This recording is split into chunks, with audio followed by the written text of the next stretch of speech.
Hello, I am a researcher from the Squid Research Lab, where we study mysterious squid that can change into humanoid form. To everyone who's made the trip to Polymanga, and to those watching this live stream, welcome to the Splatoon European Championship Finals. I'd like to congratulate all of the teams who battled through their European regional tournaments and made it to the finals. With so many talented Splatoon 2 players from across Europe here today, I'm really looking forward to witnessing some exciting matches. The winning team will be invited to E3 2018, which takes place in the United States this June. There, they will participate in the Splatoon 2 Worldwide Battle event. To all the teams here today, give it your best. We will be watching from the Squid Research Lab in Japan and cheering you all on. It's been around 8 months since Splatoon 2 was released, and we've had so much incredible feedback from fans all over the world. I'm very grateful to our fans in Europe who are playing and supporting Splatoon 2. We'll continue our efforts to bring you more exciting Splatoon 2 news, so you can all continue to enjoy everything that the game has to offer. By the way, many of you may have heard, but recently at the Squid Research Lab we've also started taking a keen interest in the octopus. Keep your eyes and ears open for the outcome of our research. Well then, I hope that you enjoy the finals and good luck to all the teams. Don't get hooked. Stay off the hook. Welcome, ladies and gentlemen, to Polymanga, beautiful Montreux, Switzerland, for the Splatoon European Championship. The freshest and best Inklings from all around Europe battle for the crown as the European Championship. My name is Rene Girona Butler, and with me alongside for today's championship is the one and only, the Splatoon pro player, Sendu. Hey man, how you like the arena today? I mean, what can you say? Like, one of the biggest stages for competitive Splatoon yet, and as a player myself, as a member of this community, like, it's very overwhelming to me. We got a full packed Stravinsky area today for the last matches. We had a lot of matches today already and yesterday, so it's a 2-day tournament with the best 16 teams from all around Europe that want to get the crown, want to get the spot for E3 Splatoon 2 World Championship. Obviously, they played yesterday, the round of 16. They played the quarterfinals a bit earlier. You got that on your screens, and it was kind of surprising in some of the matches, but not all of them. I mean, we can see that France was actually able to bring 2 teams into the semi-final. We all know that's a strong nation in Splatoon, right? Yeah, I mean, France in general, like, you know, they have a really big local community. You know, they have big tournaments with 70 teams playing it. Like, it's a very big country for Splatoon. So personally, I'm not surprised to see 2 teams from France in top 4. Yeah, the UK still has Team 4D in the semi-finals. Unfortunately, they lost their #1 seed, like the real UK champion, Team Mako. They got deleted from the tournament a bit earlier, just alongside Portugal, Spain. They're all out. They're not here with us. I mean, obviously they're with us in the arena. They're watching the games today, but they're not part of the tournament anymore as they got eliminated in the previous rounds. Germany also lost one of their teams, but they still have Gucci Gang in there. So from all of them, obviously 2 French teams, they are kind of favorite for this. But Gucci Gang versus Team 4D, what's your favorite on that one? Well, I think Gucci Gang for me is a very strong team, like even to win this whole thing. Like, I know the players individually are very good players and they have been practicing a lot. So personally, I wouldn't be surprised to see Gucci Gang take the title here. But also for the, like, from what I saw, they had really solid performance yesterday. And, you know, they have many veteran players, so to me, like, any of these teams can win it here today. Solid performance will not be enough if you want to go through the schedule here, if you want to make it into the final of the European Championship. Obviously, we'll start with the semi-finals today. We can't just start with a final without knowing who went through the semi-finals. So the first matches we will see, it's Elfirmament versus Team 4D, so France versus the UK. And then the second semi-final, Alliance Rogue versus Gucci Gang. So at least 2 chances for France to be part of the final, or even have an all-out French final. So that will be an interesting point. Yeah, for sure. I mean, all French final is not so far away, but anything can happen. Who knows what's going to happen? Yeah, Team 4D and Gucci Gang, UK and Germany, they can stop the French powerhouses here live on the stage. Obviously, they will all play like right behind us. You can't see that in the dark right now. It's a beautiful stage. They're all there. It's a bit different to the previous rounds because they played them on the Nintendo booth down at Pulimanga at the convention. And now it's this huge stage in front of so many people out here. Do you think that could change it for some of the teams? I mean, I know from my own personal experience, like, it's very different when you don't have a much crowd and it's the first round, so it's not so high pressure. But in this moment, like, all of those teams want to win.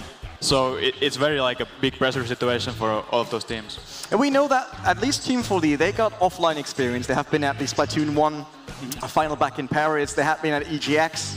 For Gucci Gang, that should be the first offline final as far as I know. For the French, did they had offline experience before? So yeah, for France, there's actually quite a few like local tournaments in France. So I do think all of the teams have some local experience. I think Gucci Gang is the only one who doesn't have a local like experience before this tournament. Will be interesting to see if that has an impact. But we got the teams ready and we'll get the games underway. So please welcome to the stage Team France.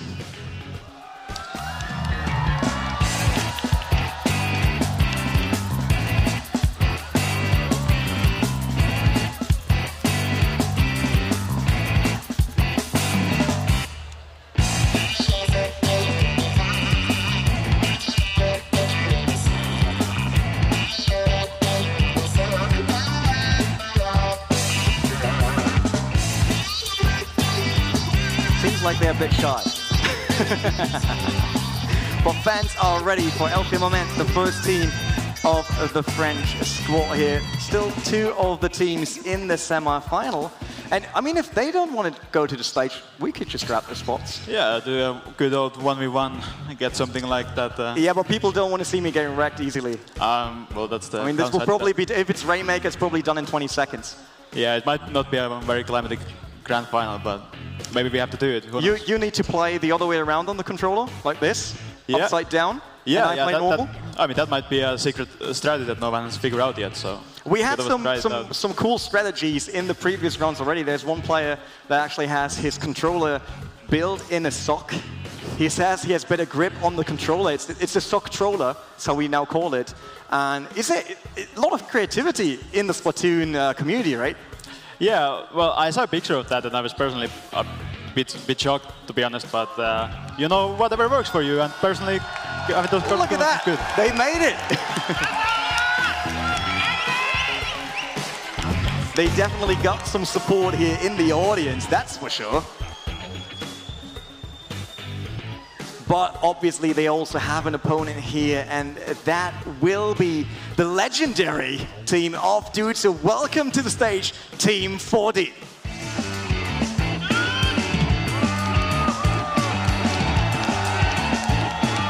Yeah, led by YouTuber dudes, one of the biggest guys in the competitive Splatoon scene, the UK, but they're only UK seed number 2. Yeah, they only qualified in the second tournament, but still a team of veterans, like I said. Leaded by 2. The sunglasses might be a bit too much in this darkness, but he wears his sunglasses at night. Doesn't matter. The hat, it's actually the same hat as he plays in-game. We checked it earlier on the booth when he was playing the round of 16 and quarterfinals. He showed it to me. He was like, look at that. It's the same hat as I play in-game. But the sunglasses are not in-game yet. Maybe that's part of like a competitive DLC. Yeah, maybe if the developers are watching, they can see some fresh choices coming from 4D there. So maybe we see the dude's beanie in the next version of the game. So here we got the lineup for the French team, El Firmament. They got Avasso, Gateway, Celcio, and Le Monkey. Yeah, it's a very, very strong team. And El Firmament, good thing to know about them is that that's their actual team. For the other teams, it's like pickups made for T7. El Firmament is actually a team that always practices with this lineup. So I think that's one thing they have over the other teams here. So team chemistry could be the deciding factor if they play together for that long. Team 4D obviously with Dude, Dragonuto, Droot, and Donut. A lot of these. What it is, I mean, that explains the 4D, right? Yeah, a very descriptive name. And like I said, players I know from 2015 and been playing a lot with Dude and with Donut previously, and good players as well. We will see how they stack up against the French powerhouse. So in the previous quarters, the French team arrived pretty late, so they played their matches behind each other, and they were wrecking people. They were going through like a hot knife and butter, basically. Like, they really showed a strong performance, awesome skill. They were very, very fast in adapting. But we also know 4D, especially with Dude, when he got all the energy like on his stage, he loves to scream at his teammates and to really put all the energy in it. That could be the motivating factor, right? Yeah, I've played like a couple LAN tournaments with Dude myself, and he definitely has the energy for it. But I think one thing with 4D that, okay, El Firmament is a bit easier games, but with 4D they have more experience here with closer games. So it was a couple sets that were 2-1. So I think 4D has the advantage in more like clutch situations where they have to be able to make those big plays. They will play in a best-of-3 series. That means we'll bring up the maps and all the modes that will be played as we're running through the competitive modes basically without Clan Blitz. So game number 1 will be Rainmaker, played on Valley Warehouse before we head over to Splat Zone in the Kelp Dome, and if needed, then we get Tower Control in the Black Belly Skate Park.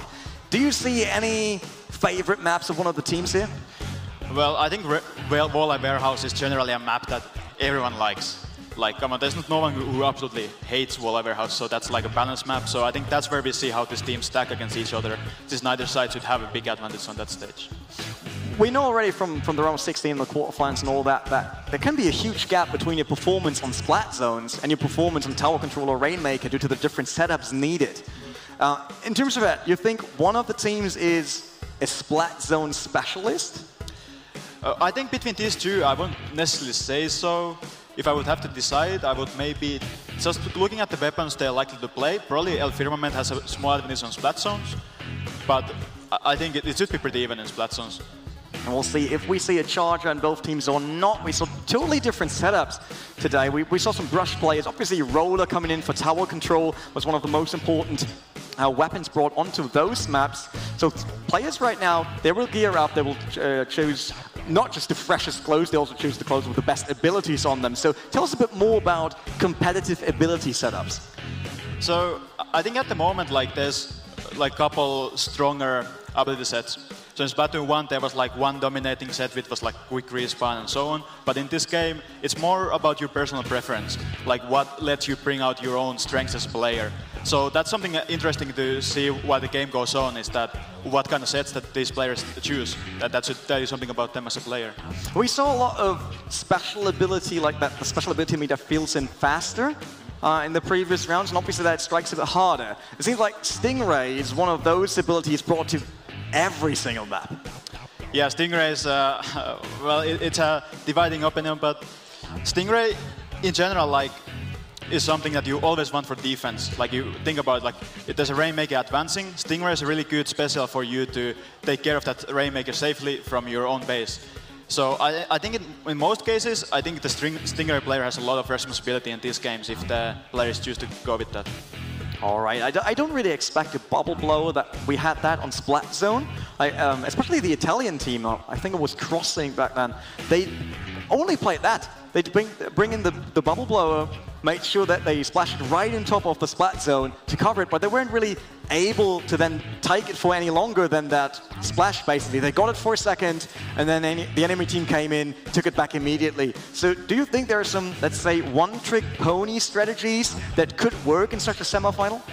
Yeah, I mean, absolutely. And you come from lower rounds, but pretty much all sort of things can fly. Like, for example, the bubble blower thing that you mentioned, I could see Dude, for example, bring it out with First Splatoon Pro, and that is definitely a very viable thing to do. But like you mentioned, it's just for Splat Zones, it's like a small relief when you reset the zone and then you lose it again. So maybe now we'll see some other kind of specials instead.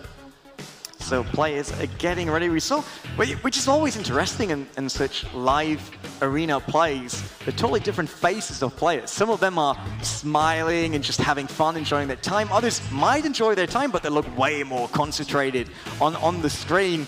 I mean, look at that. The French team sits fairly relaxed. Yeah, that's one thing, and also it's interesting to see, like, when the game goes on, like how different players use the controller, because that's something you don't see in online environment. But here you see like many different styles, like how the controller angles are and so on. So that's always really fun to watch in a local tournament like this one.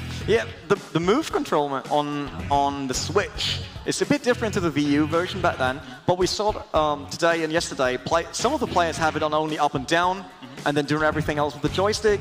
Some, like Dude, has it left and right as well, left and right, up and down. So the full movement, whatever they can do. What do you prefer when you play? But personally, I don't do so big movements, and like I feel like I'm pretty like standard player. Like I don't like anything crazy. But some people, you can see like them holding the controller like upright, or like completely level, or anything in between. And it's just to me like it's so fun to see all the different styles people have, and then they still have the same like great performance. So that definitely tells a lot about the controller methods. There we see the Switch, Nintendo Switch. Obviously, they all bring their own Switches. We got the docks here. They just need to put it in. That's one of the great features of the console. And then they're ready to go. Yeah, that's it. Like I was at Genesis 5 LAN tournament earlier this year, and that was like one of the big benefits from now having the Switch. You just pop it in and take the control, and you're ready to go. Before, if you wanted your own console, it was like Wii U, and you had to like bring it all, and it was not as convenient as with Switch. So I think that's a really great thing for the players for a LAN tournament like this one. Was Dude actually live streaming from the stage? Was that live on his phone? You saw him hanging around with the phone, probably doing live stream right now. Am I on the camera? He's okay. Am I on the camera as well, Dude? I just want to make sure. You will make me famous.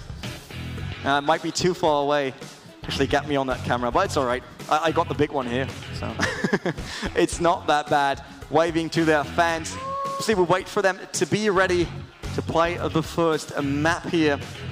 You talked about that already. Valley Warehouse, one of those more neutral maps. Not really one of the maps with crazy plateaus. Not really giving an edge to any of the teams. Yeah, well, personally, I like starting with a map like that, because neither team should have a crazy advantage. So it really comes down to who knows the basics better. For something like Valley Warehouse, like, is very, very basic as far as maps go. There we see they get the teams ready. Obviously, put them in the right team. Otherwise, this might be not that good. Yeah, we see Druid, Liquid Dude, Dragonuta, Donut. They're all in 4D. And the rest is El Firmament, the French team. Yeah, looks good to me. Get it going. Rainmaker. Obviously, just to explain that mode, in case people don't know, there is this weapon in the middle. It has a shield. You need to pop it. If you pop it, then it explodes in your color, basically. Then you pick up the Rainmaker, and you want to bring it into the opposing base on a podium. Yeah, that's it. And especially in these high-level games, you normally don't see the knockout coming out. Like I talk about, Valley Warehouse is pretty neutral map, so it's quite hard to knock out. So for high-level teams like this one, it usually comes down to points. So you gotta be smart about, do I go for the points early and risk getting wiped, or do I play more careful push? So that's another thing to look out for. Yeah, always interesting to see how much teams like invest in the build-up before actually taking the Rainmaker. Same for tower control. Like, do you pick the objective immediately and try to rush through somewhere, or do you try to make sure that in coverage is on point, that turf is the way you want it to then set up your route? I think in general, like that's one way that you see how well do these teams coordinate. How fast do they pick up the Rainmaker? Because with teams that aren't as used to playing together, you see that they have like a kind of like a fight, like, do I pick the Rainmaker? Who picks the Rainmaker? And you waste like valuable seconds like this. So you definitely want to pick up the Rainmaker as soon as you have advantage, so you can get those points early on. Will be interesting to see which team got the upper hand today in the match. We saw some teams that had a very good first push with the Rainmaker. We had down to 19 today. We saw down to 1. They got stopped right before putting the Rainmaker onto the podium. Everyone was sure that this game is done, and then they get stopped. Yesterday, Team UK actually was Team 4D. They got stopped by Germany like that. Germany won with 1 inch in the end on the last second in overtime. So, hope the hall is ready for the first map here. It is Rainmaker. Make it rain everywhere. It's France versus the UK. Team 4D versus El Firmament. We got the UK on green, and we got France on purple. But France is not even starting. They are trying to chill out there. Did something went wrong with them? Yeah, looks like some kind of problems there. Yeah, they're not going. I mean, I see Selkio moving in. But that's it, there's a booyah all over the place. We saw that as meme already. But it seems like they will restart that one. Did someone choose the wrong gear? Yeah, who knows what can happen in these local tournaments. But there we already saw, like, I think one player that I personally am watching is Brasario. So he's a roller player, and I think he's definitely one of the strongest ones in Europe.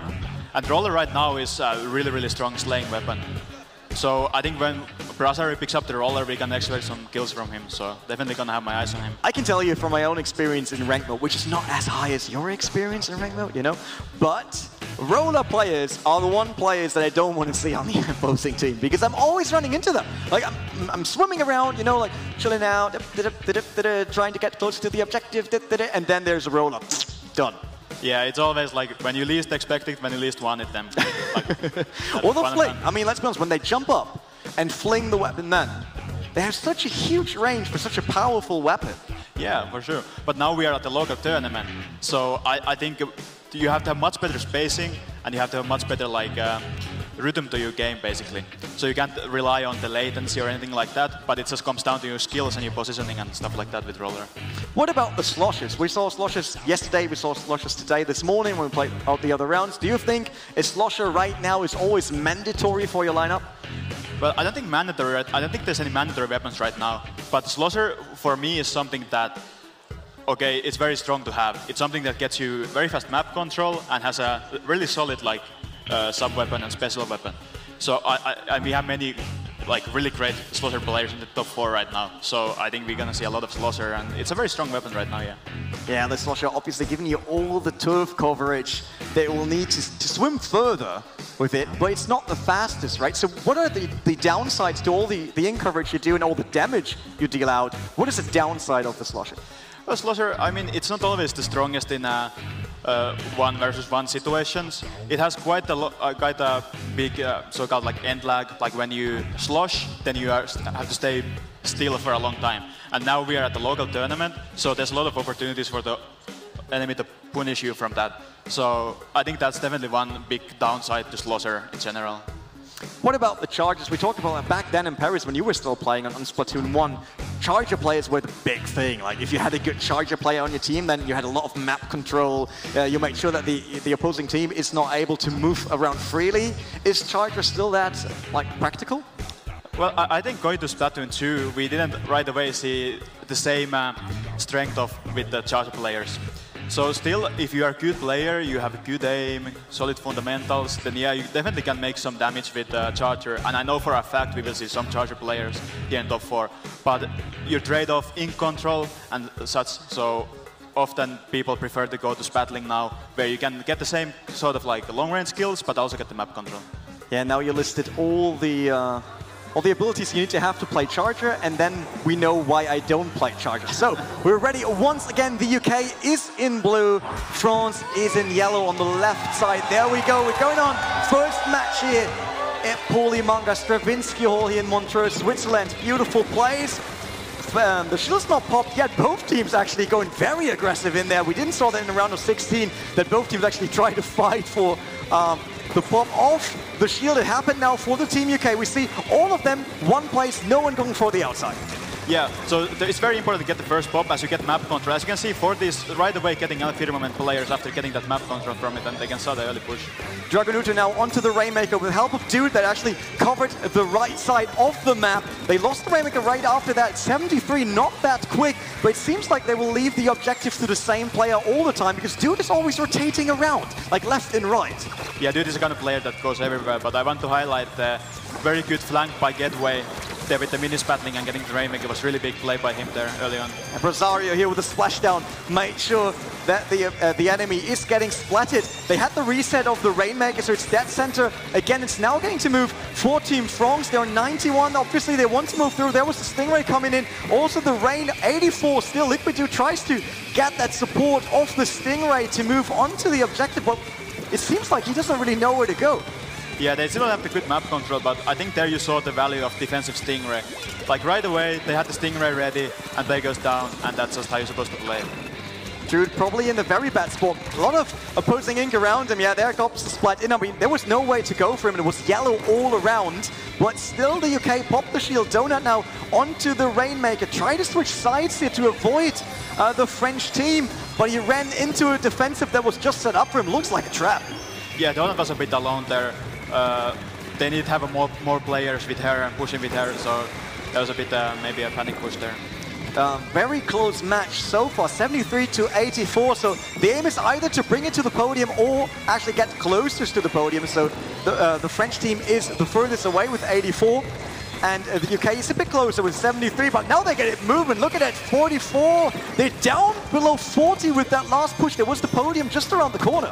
Yeah, they had a really good coordination with the specials, which is exactly what you need to do when you're pushing. You need to have many specials going on at the same time, and that is exactly what the Firman did there. And they're going to get like even more points. Oh, double by Dragonucci. Had the chance for a triple, but got stopped by the opposing forces. Drood now moving in. They want to make sure that they get the Rainmaker here because it's so close. It's down to 17.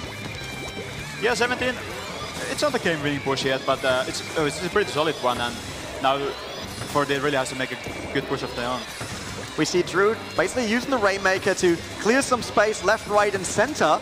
Did not really decide where to go. He needs to defend himself because his team is currently not around him to help him out. Where's the rest? Presario with the roller. Splash down. This won't work. There was a wall in between them, and he gets the splat from the Rainmaker. Yeah, now we need to see 4D have some better coordination with the Rainmaker user. He's been too alone with a couple times they tried to push. Actually, he is in a very narrow spot just around the Rainmaker. They still have the Rainmaker somehow close to the center, so it would be a good chance here for the UK to push him over. Look at that. The France is in control of everything around the Rainmaker. Yeah, right now. So we see Dude doing a flank here, but he's kind of alone. I don't know if he's going to make anything happen from it, but yeah, right now the map control is definitely in Firman's favor. Obviously, time runs down, but they waited until the reset of the Rainmaker to make sure it's the furthest away from their own spawn. Drood coming from all the way back. UK down by one player right now. So someone is respawning there. Yeah, right now I think 4D just needs to take a small moment, gather all their forces, push together with specials. They don't have map control, so if they drop in one by one, then it's already game over. Presario has splashdown ready, especially in such a narrow spot. That's a great special ability to have. Awesome fling with the roller there to get the enemy. But still, the Rainmaker is waiting in the middle, the last 42 seconds. If no one pushes with it right now, then France would win with 17-73. Yeah, you see how Firman just getting those picks, and that's so huge because 4D can never push with 4 players up, so it looks like a very difficult game for them right now. Yeah, they would need to get overtime. They would need to grab the Rainmaker and then force overtime onto Firmament, the French team. But it seems like right now they didn't really found the right way, while Dragonucci gets a great splat here with the Splatling. But still, that's too far away from the objective. The last 10 seconds. Can they make anything happen right now, or do they give away map number 1 here? We will know in 5 seconds. There's the rain coming in. Donut still on the top of the plateau, but it seems like the French team can support it. Yeah, they're defending the Rainmaker dead center, making sure that Team 4D does not touch it again. Yeah, very dominating first game by Firmament. I think 4D had much chances to get a good push going. I think for the next game we need to see better team coordination from 4D if they want to take the next map. Yeah, they would need to take that next map because it is a best of 3. Means if they lose map number 2, that will be done and dusted for them. They made it to the stage, which is a good thing because they all wanted to be here. They all wanted to play in front of the live audience. But I'm pretty sure that Dude does not want to stop at semifinal. I mean, no one wants to just go to the stage and 2-0 and out. I think they definitely want to win the next one. And it's Splats on Skeletone, so it's a very different map. So I think it's a good chance for them to show us a different kind of game than the Rainmaker Warehouse.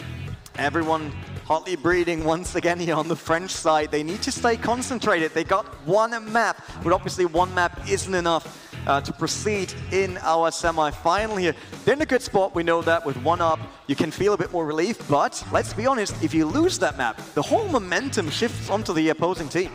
Yeah, that's the thing with Splatoon. You can never be too sure about your victory. Sometimes it looks pretty good, and then things happen and it suddenly doesn't look as good anymore. So you need just to lose your concentration for 30 seconds and you see that the tide have turned against you. Dude giving the last tips here, it seems. His whole team is really professional. Those guys know how to do that. Obviously the girls as well. And we got a lot of mixed teams in Compared to Splatoon, which is something I really, really love because it shows that they can all compete on the same level, which is great. Yeah, it's been like one of my favorite things about the competitive Splatoon as well, that there's been a many gold players, and as we see here, many gold players that play at the very top. So that's always great for me to see. It will be the Kelp Dome. Splat Zone's obviously the next mode. Quite different because there's no objective to move. It's always, like, the objective's always in the same place because you want to cover Splat Zone to get control over it. Completely different playstyle, right? Yeah, absolutely. So Splat Zones is way different from Double Control and Rainmaker. And some teams kind of like specialize in Splat Zones even, like they only play it. But I think for these teams, they are experts of all three modes here. But again, like we talked about, it can be a very different game than the last one here. We see we get it going. Here's map number 2. Elfirmament versus Team 4D. France versus the UK. The UK once again on blue, and it's green for the French powerhouse. Yeah, we see spatling from both sides, which is a very, very strong weapon for this stage. So interesting to see how those spatlings match. Yeah, a lot of color being shooted already, but no one in control of the zone. It's quite 50-50 basically. Right now going back and forth a bit for both teams. Get Axa on the top, Liquid 2 trying to move in. Great splat on the outside of the Splat Zone. He's now on the objective, trying to cover as much as possible, and the UK is in control of the Splat Zone as the first team here on the second map. Yeah, here you see the Stingray coming out early though. So we can see like how 4D exactly is planning to remove the spatling from the right side of the map here. That's going to be a really hard thing for them to deal if they can't do that. Get Axa got pushed back a lot due to all those bombs being thrown. Dude might be in problems there, but he got the baller to save him there from the splashdown. Still wasn't enough. He got splatted in the end, but they're down to 63 already. That was a really, really good reaction by Dude. Like those are the kind of reaction that really like separates like good players from top players. With that, they are allowed to stay all 4 players alive, and now it's looking really, really good for 4D at this moment. Yeah, using his own special ability, not for attacking as he normally does with the baller, but to just stay alive and try to delay as much as possible on the objective for the enemy team. Right now, it seems like the French team is struggling a bit. They weren't in control of the zone once yet, but they finally got it. Just jinxed it here, and they start to count down their timer. Obviously, it's now 20 plus 61 on the UK side. Yeah, very, very strong hold from UK there for the first one, but now we'll see how UK can do retaking, since that's a very different area than just holding zone. Drew now moving around. They obviously tried to get a new angle onto the objective. They're all walking around basically on the Splat Zone here with Monkey being right off. There we see it. That's the bubble blower. That's the tactic the Italians introduced by the double here. Look at that Monkey getting Dude and Donut just one. Le Monk is just popping off like... I saw this guy do some insane stuff in top 8, and it seemed like it's just continuing here.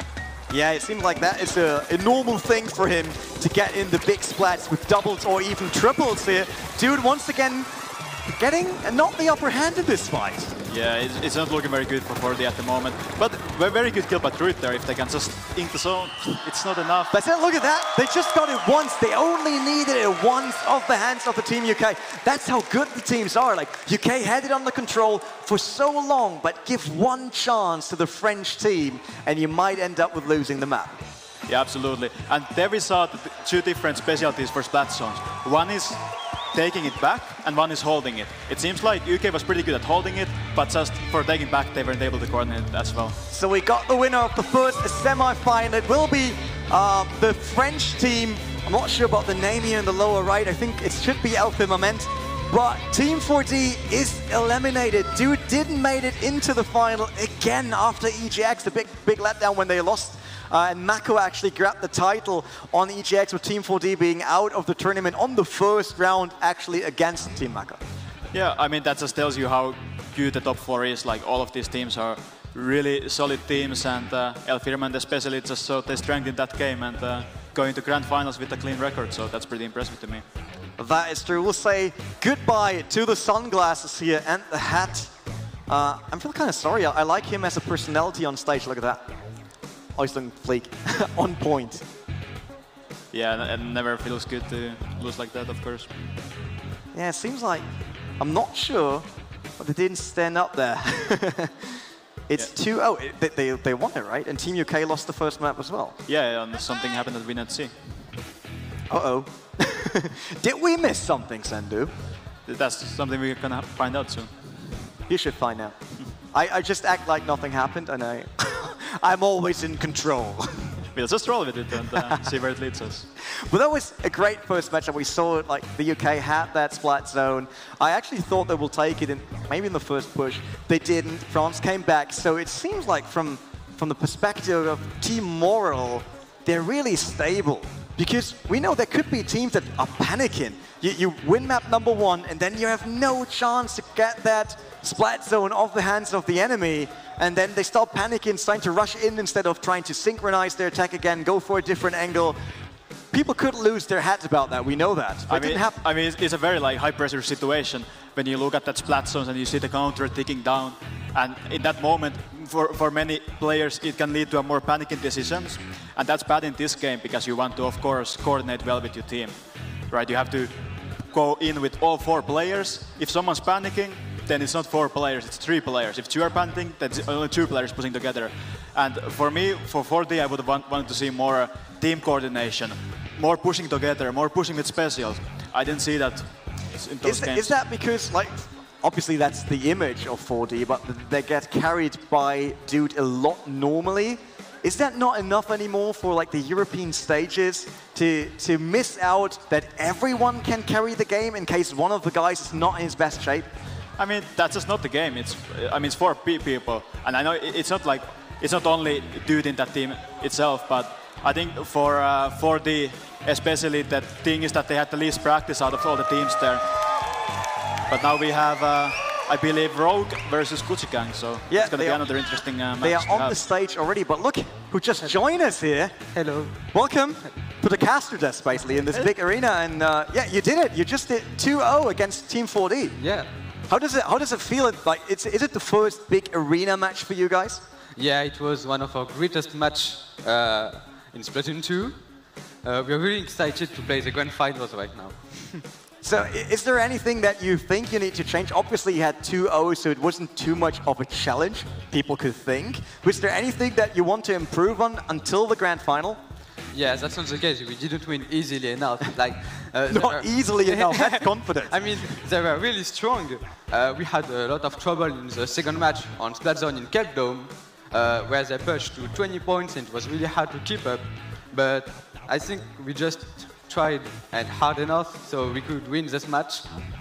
And if I said what we can improve for the next match, I'd say our team play and our ability to take kills off the opponent. How did you maintain control of the match even after the UK had their timer so low on Splat Zone? It looked like you were struggling to get even onto the objective to have an impact. How did you keep up team morale and make sure that you guys pushing that one last push and take it away? Well, it was all thanks to Gateway or Splatling, who is really keeping with a tough control. So with him on our team, we can really easily get the zone, and then we can block everywhere, every pass. Now that we know that Grand Final obviously has the map and modes written out already, you guys know what you will expect in the Grand Final. Do you have all gears, setups, weapons already set for the Grand Final, or will you watch the semi-final now and then maybe adapt part of it? Well, to be honest, we really trained the first map of the tournament. So Splat Zone, Gobi Arena, tower control on Starfish main stage. But since we didn't know if we were about to go in the grand finals, we didn't train a lot of the next maps. Then better get your switches ready. I mean, you can play everywhere, even backstage. Getting ready for the grand final. Yeah. From the two teams that will come up next, it will be Gucci Gang and Aliens. So which one would you wish for in the final? I'd say Gucci Gang, because they're my friends. Oh, I was expecting those. So like, oh, the French team would be great because then we know the European Championship will be French. But you prefer the Germans? Yeah, I like German people. Oh, that's nice. Thank you. It's all good, man. All right, so we saw different weapon layouts you used onto those two different maps. From all the modes, we have Rainmaker, Splat Zone, and Tower Control. Which one is your favorite? I'd say Tower Control is my favorite mode. Tower Control. Okay, we will see what happens in the grand final and which map they might take in the grand final. But it's time to get the new teams onto the stage, and they are all ready. So we will have on the left side that the guys in blue. That is the French team, and right on your screen right now. They lose. They're just leaving. Did we miss it? Thank you, guys. They just decided, like, hey, this weird man is talking about us. We should better get going. It's all right. No worries. So let's start and bring them one-on-one on stage so they can have their moment on the arena. But we heard it. They like the German team more. There is another French team in it. Do you think it's just because they do want to lose against their own? I mean, I don't know. For El Firmament, they have more experience playing against Rogue, but at the same time, Rogue has more experience playing against them. So maybe they don't want to play against an opponent that knows them too well. So that might be one reason. Yeah, that could be one of the reasons, but please welcome on stage the second French team. It's Alliance Rogue.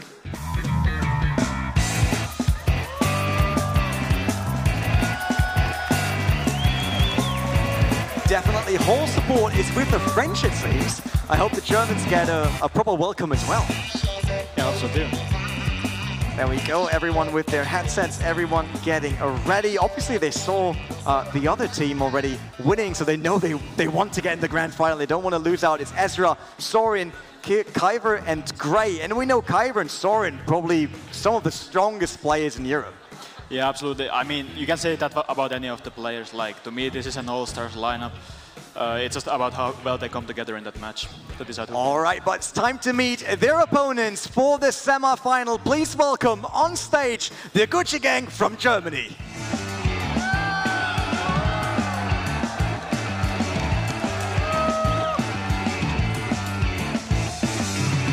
German efficiency, just right onto the seat, getting the headset on. Let's go.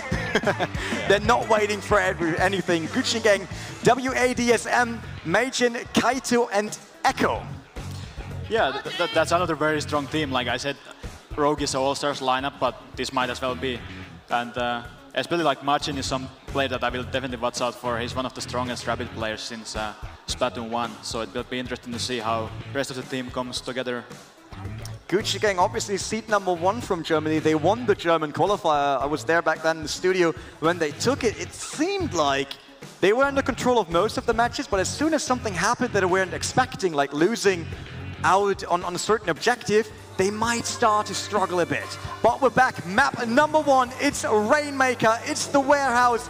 It's France versus Germany. And we got Germany on the pink side and the French team in, what's green tile? Greenish color? Greenish color, that's all right. Both, once again, going very aggressive for the objective. They're not waiting like in the round of 16. Kyver now rotating up to the platform, trying to get around to WADSM. But there's another player waiting for him. There's Echo on top of your screen. He will get Kyver in a fight. You're trying to get him away from the objective. So far, no one even touched it.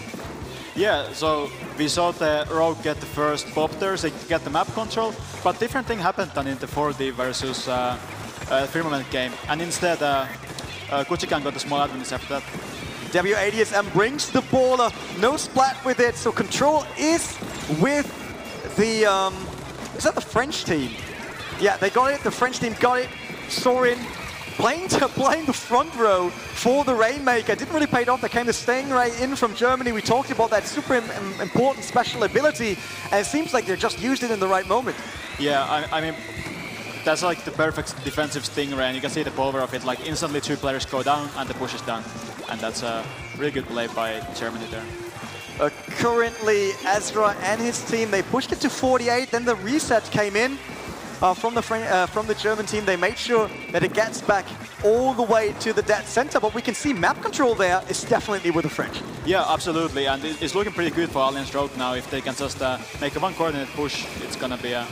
Oh, Kaito with the jetpack gets Ezra. Yeah, he tried to get him mid-air, but there was no chance. Echo, sneaky, just going in there, getting the Rainmaker, getting it going in the direction of the French powers, off the French podium. They're going over the left. It seems like all of the others are to the right, but they splattered the Rainmaker right on top. Here we can see Marcin use bomb rush right away, but he goes down. That's a very common thing that teams do, where they dive with the Rainmaker, and then you have the Rainmaker set, you can instantly pop it with the bomb rush. So that was really strong thing that I tried to do there. We had a full team blow, basically, so Germany had to respawn with all 4 players. Look at Echo with the charger taken one by one. They're really being the defensive tower they need there. Yeah, well, we talked about the charger and how good it is. Well, I think Echo has showed how good it can be if you know what you're doing. Still the Rainmaker wasn't 40 for the German team. So they took the lead with that one push, but 48 and 40, we're not talking about crazy numbers yet. Yeah, this is not a game-winning push yet. So I'm still excited to see that one big push coming in from either of the teams. And right now it can be really either of them like. Kaito got the jetpack, used it for the first splat with his teammate there. There could be a triple in there for them. He gets Kai with it. I think there was Sorin on the left, but he couldn't really get the shots connecting for that.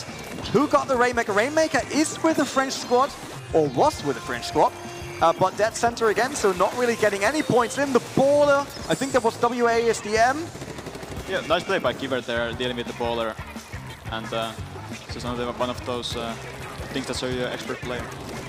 The Rainmaker to the right side, so not respawning. They probably wait for that, or wait it out somehow. Kaito, they all try to get control of mid once again, but the French team is really holding that strongly. We see a lot of green color everywhere. Now Germany moves forward at least a bit, but Stingray is coming in, so everyone has to get away from it, trying to not get splattered. Another Stingray for Echo as well. He goes back, probably using Stingray against Ezra here.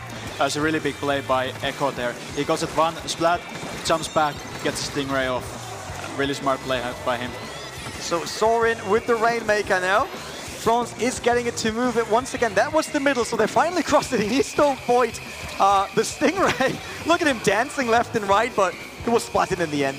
Yeah, you can see the difficulty here. Every time they're pushing, Kuchigang has the Stingray at ready, and it's very hard to push at that situation. You have to hold control for a long time to make a push despite that. We're below a minute, and Germany could take this map by just 8 points. In case Kyver and Sorin and his teammates are not able to get it now, it's respawn in the middle. They used the suction bomb to get it off quickly, but is that enough? It's another 36 seconds to go. They're now getting it moving. There's the 48 on their... Oh, they get splattered right on their own marker.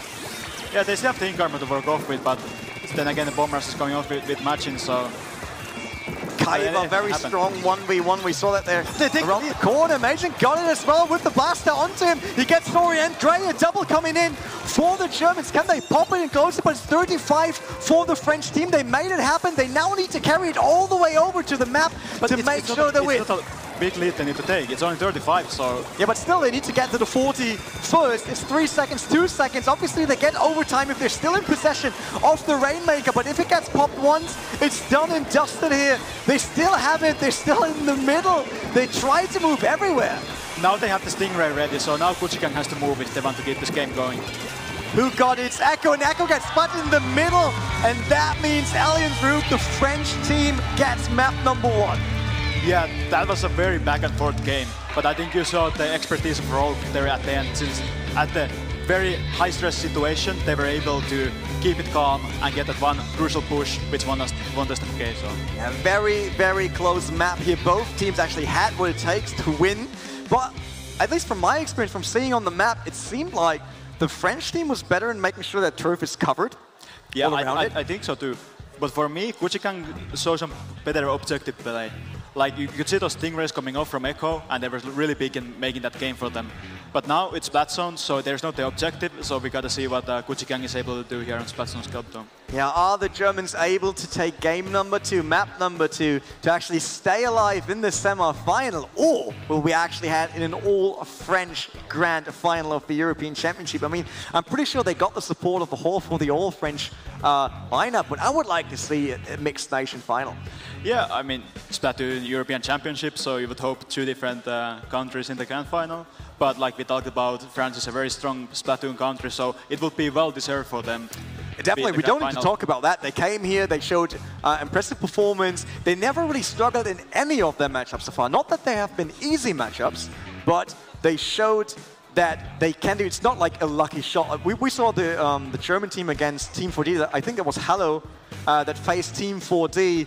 And they just got one map off the hands of Team 4D with a very lucky last push on overtime and took it away, and then next map they got smashed immediately. So that never happened to the French team. They never took a map just out of a coincidence.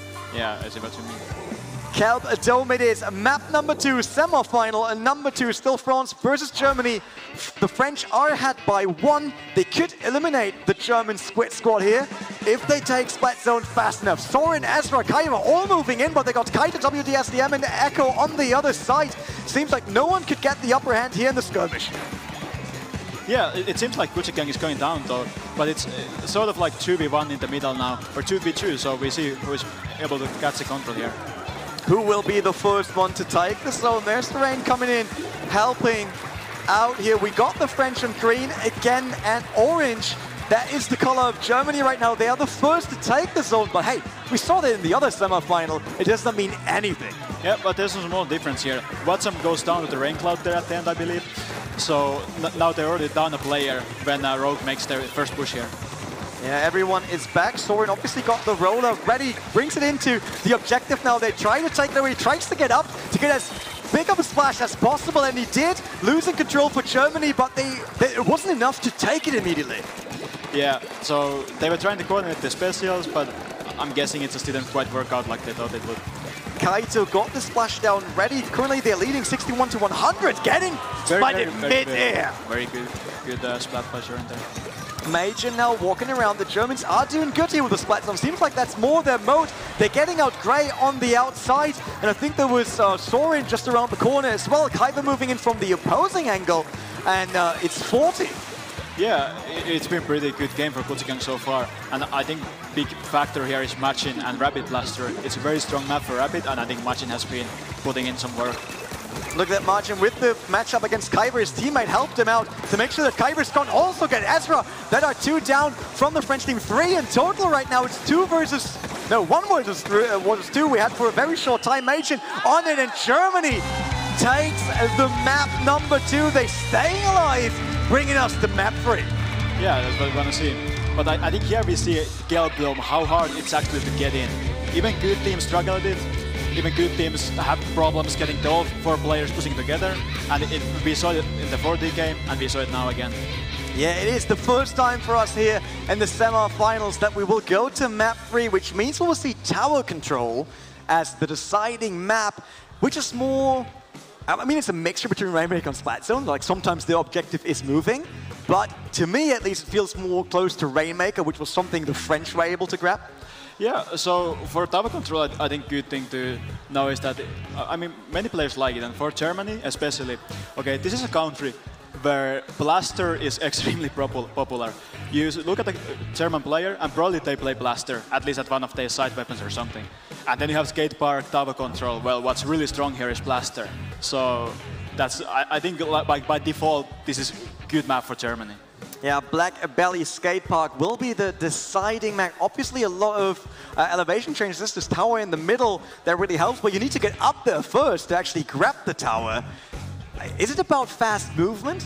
Well, I think what really defines the map is that it can be neutral for quite a long time, but then it's kind of like snowball. Like when you get it rolling, it gets bigger and bigger and bigger and harder to defend. So I think that's what we're going to see here.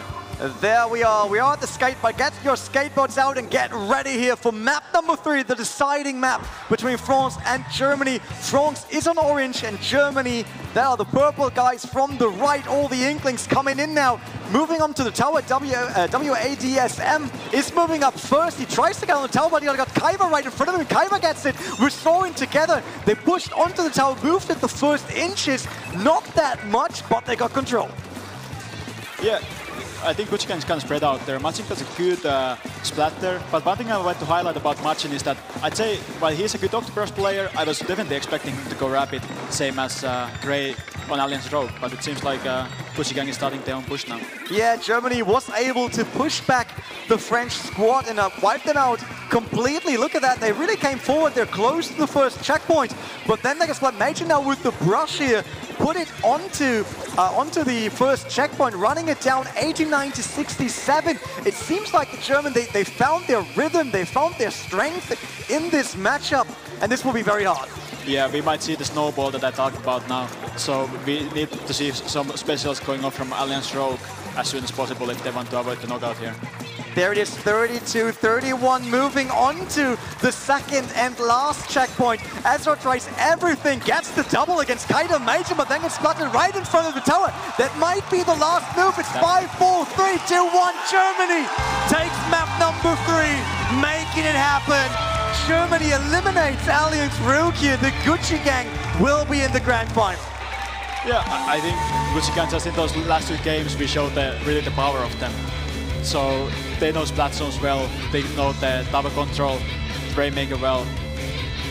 What a matchup. They got behind 1-0 on the first map, then they took the second, got all the momentum on their side, and then took the game on map 3, eliminating the French squad here, and we got the mixed up grand final. Yeah, I mean, that's great to see. You know, there's probably some German people watching, there's probably some French people watching, so now we have a representation for both of those, so I think that's pretty great. Will be exciting to see how the grand final now looks like, because like I said, the Gucci Gang in the previous matches, to me, they didn't look as much in control as the French are. The French, Moment, obviously, they want to win. Both want to grab the trophy because it's all about going to Los Angeles for E3, participating in the Splatoon 2 World Championship, facing the biggest teams of the world. Obviously, that's something everyone wants to do. They want to represent their nation there, but both teams also can struggle sometimes. The Germans more lately, the French look better. But it's a grand final, it's a live audience, a lot of pressure on those shoulders. So that might be an interesting one here. I think one thing about Gucci Gang though is that they've been playing harder opponents in this tournament. Like Rogue, to me, was my favorite to win this tournament so far. Well, Gucci Gang just took them out like no problem. And before, I believe they played Team Mako, which is another like top contender for me personally. So while El Firmament has had very solid games so far, I don't think they have had as many like those tough games, which is like they need that experience right now in the grand final if they want to win. Yeah, experience is needed. Obviously, you said that already. We lost Team Mako, the other UK team, the actually UK champion with the siblings on it. They got 2 female players. The siblings considered as one of the best players probably in the world besides Japan. We know they're super strong over there, but they really didn't got in the mood. When we saw them on the booth, they were very like into themselves, not really trying to lift the event. They tried to stay focused, and it seems like that didn't work. You got it on your screen. That's how everything played out and how we do the final now. Still a chance for 2 nations to grab the European Championship trophy, but this will be a super strong grand final. Yeah, I think this will be a great set to watch. Like El Firmament, Gucci Gang, both of those phenomenal teams, and personally I can see either of them take the trophy here. Yeah, the trophy, obviously there is a cool trophy at the end. We will have that moment where we've got shown finally that trophy that is there for the European Championship. And it will be one of those moments you don't want to miss. I mean, obviously you can be proud of making it to the stage already because there are 16 teams of the best in Europe. So you made it to the stage, but then being so close, being in the grand final, it's sitting there like, I could go to LA, I could have the World Championship on my hands to do something with it. And then losing it, that hurts. I mean, personally, I was in the same situation 1 year ago. We actually had a French team go last year when we had the Go for Splatoon Grand Finals.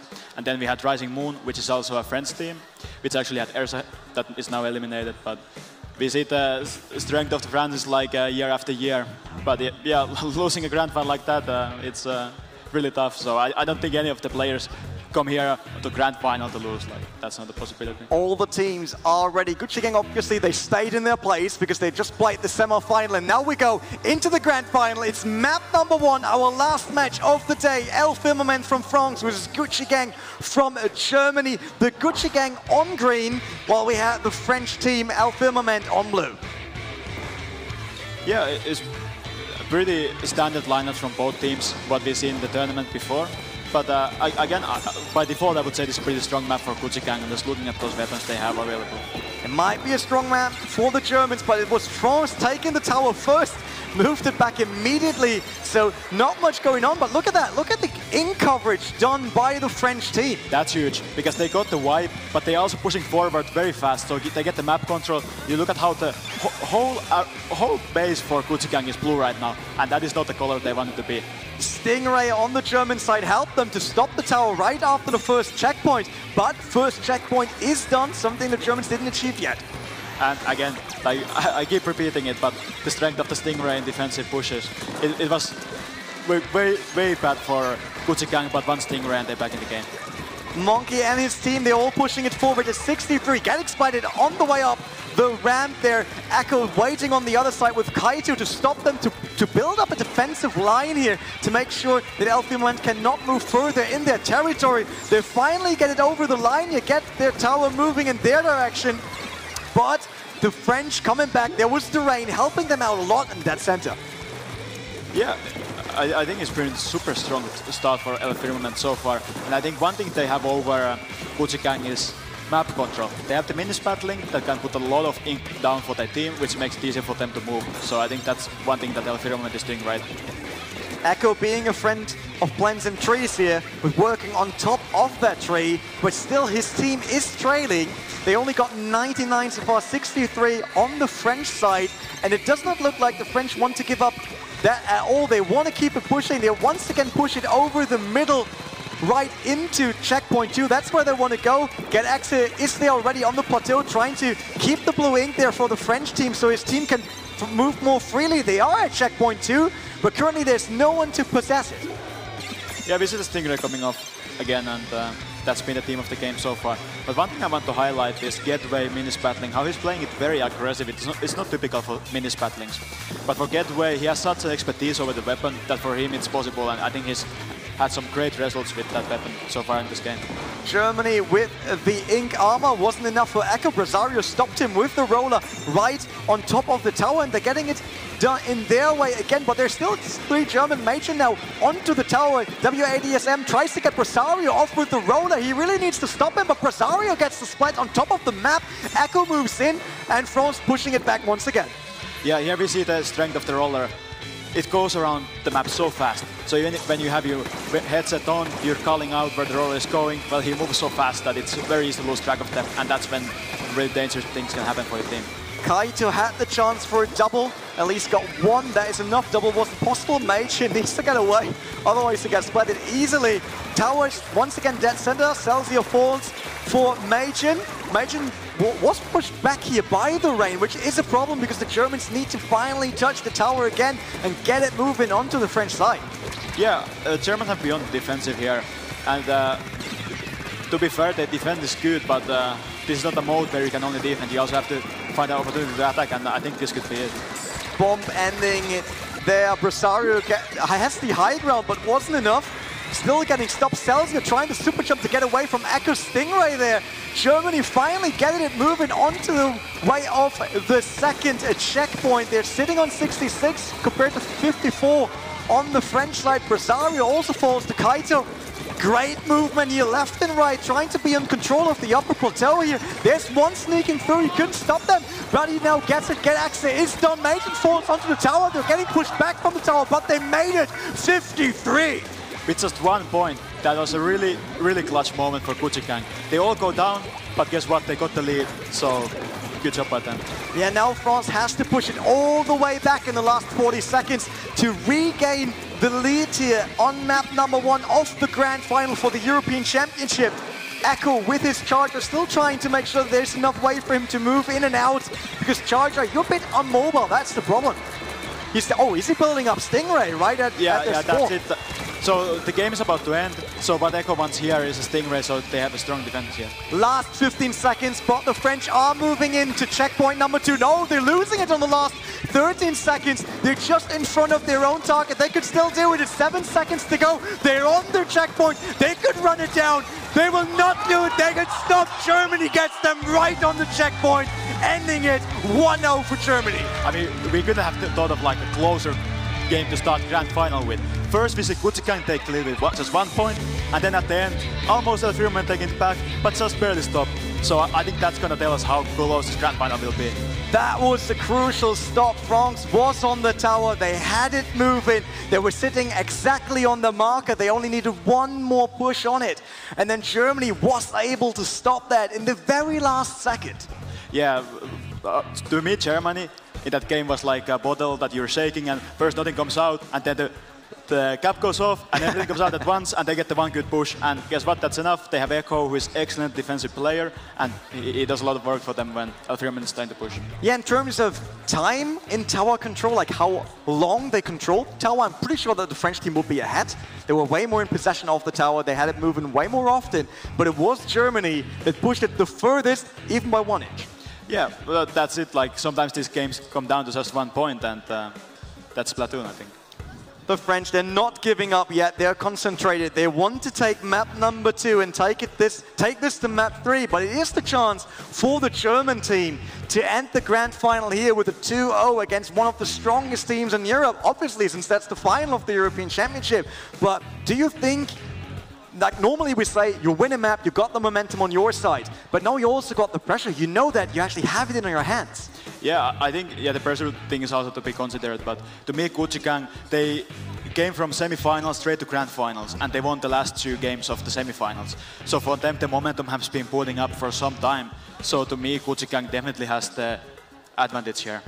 But what about endurance? I mean, we know that you can't just keep up your concentration on a high level all the time. Now that you said it, that they played all those matches behind each other because they had the semi-final right in front of it, could it be that if France is able to bring this to map 3, that they might run out of concentration on the German side in map 3? That's it, and it's way more exhausting played here on the stage. Use the pressure, it's just a different environment. Where you at home, then okay, you can play longer time, you can play 2 hours, but here 20 minutes is 2 hours to me. There we are. Monte Maria is the Splat Zone map number 2 here. Germany is leading by 1 in a very, very close match on map number 1. Germany is green, a French team is purple. Yeah, again, pretty standard weapons from both sides. Here we see Slosher Dego coming from Watson, which is a really strong weapon for Splat Zones at the moment. Interesting to see, Germany took the upper level for the first approach on the Splat Zone, while the whole French squad was going underneath them. Get access still on the Splat Zone, but W80SDM moved in, got the Splat, made sure that they got one of the 2 zones, because this map is special, they got 2 zones. They got 2 zones, and like you talk about, they got the high ground there at first, and it's very impactful on the stage. You want to hold those crates around the mast, that way you can easily paint both zones, and that was what Kuchigang did right in there in the first push. Down to 66 already. The French team needs to push them back. Firmament needs to push in right now on both splats, at least one to take it away, to make sure the count is not running down, and they do. But Germany got it back right after, especially with Echo helping with the charge on top. W80SDM is on the forward push, trying to push the French back to their own spawn, and this looks very good. Could that be too much? Could the loss on map number 1 be too much for the French team? 25, but they get finally stopped. Yeah, now they need to make something happen with those specials. We saw the bombers come out. Very good control by the French team there, ensures that they won't be knocked out early. 75 plus 57, that makes it a bit hard enough for the Germans as they lost control. They gave it for just 2 points onto the French side, which will delay their win, so to say. Like, it takes a bit longer now, but they look in control, even with Monkey trying to avoid all the Stingray. He doesn't get splatted. Oh, he finally falls to Echo. Echo not giving up with that Stingray. He wants that splat. Now with the charge on top level, obviously that gives him the best overview and most range. Yeah, right now Alfreeman needs to stop getting picked off right this. They need to get 4 members together, get a special push going, but it's just 20 points remaining. It's not looking too great for Alfreeman at this moment. Still 3 minutes to go, but the timer runs out on the German side. They might take map number 2. They could be European Championship. It's the last 4 points for them. They do it. They do it on map 2. 2-0 against France. European champion will be Kuchigang. Yeah, I'm not surprised personally. Very strong team, and they saw in that grand final just how strong they are. Look at that, they are the winners. They took it 2-0. No one really expected it to be a 2-0, but these guys, these young people over there on the stage, they made it happen. They finally have a bit of relief, you can see that. It's like, ooh, all right, we did it. We finally managed to get those important rounds. Is it because they started slower and became stronger and the French were strong all the time? I mean, to me, Kuchigang, like, they had the advantage in those clutch moments. So they always made the right plays on the right time. But I think one thing I want to highlight is that Machin and Echo were also in Paris 1 year ago, when we previously made Splatoon 2 World Championship, and back then they couldn't win it, but this time they came back and they're the champions. So I think that's pretty great that they were able to make a comeback like this. Yeah, great match we just saw in the grand final. And obviously, that leads us to the big moment, the trophy moment. So please let me introduce to the stage David Heim from Polymonga. He will give over the trophy to the winning team. That will be the one big moment for the Gucci gang here. So bring the trophy on the stage. There we see it. Also the jersey of the champions. They will get a new jersey for the World Championship. The Splatoon 2 World Championship over in LA. Yeah, they didn't struggle with their lineup on the map, but they struggled a bit here to get done for the trophy moment. But there they are, they get the jerseys. That will be their new jerseys for the next stage. They made it. They went through the German qualifier, they went through the European Championship, and now the World Championship is up for grabs. Yeah, for sure.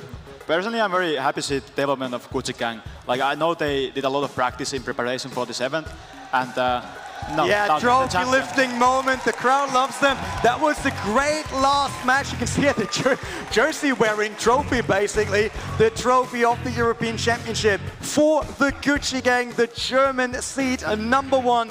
They took it here 2-0. Very favorable team. Yeah, absolutely. I just love how it looks like, it's blowing away, basically. But that is it. That was the Splatoon European Championship. Let's recap it once again. We had all the qualifiers all around Europe. So many teams participated, tried to actually get to this event first, the Switzerland event here at Polymonga in Montreux. They had to qualify for that. Then the top 16 teams, we flew them over here, had great 2 days. They enjoyed the time. We enjoyed the games we saw on the booth all over the place. The public was able to visit all of that, to see all of that. And then this lovely moment in Stravinsky Hall, this great auditorium for the big European final. Great crowd, really, I love that. I have to thank everyone that came around for the European Championship or watched it at home on YouTube, on Twitch. Everyone out there, I can't say more, I just loved it. Yeah, personally, I'm very grateful that I was able to be part of it, spectating. And to me, seeing Splatoon on such a big stage, you see the potential, and yeah, it was a really great event. A great event for sure. We got the winner, Gucci gang, and that means that we can also say thanks to everyone involved on this project. Obviously, Nintendo, Polymonga, all the companies involved, all the admins, all the player managers, everyone that makes such an event happen. Obviously, thanks to you as well for joining me at the caster desk. And I have to say, for your first time, it was pretty good. Thanks, man. But that's it. That was the European Championship over here. Splatoon World Championship up next. Los Angeles E3. See you there.